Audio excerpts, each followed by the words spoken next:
welcome, here I've got Xiaomi 11T and let me show you how to record slow motion video at this device.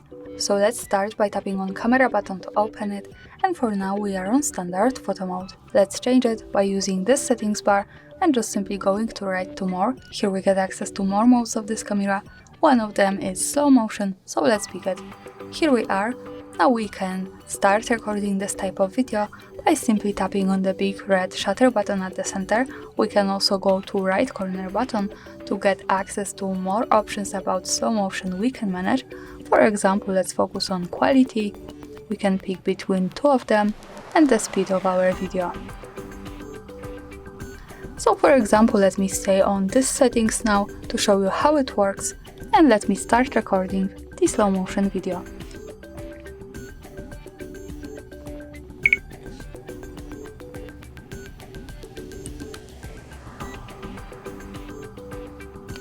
Now let's stop by tapping again on shutter button.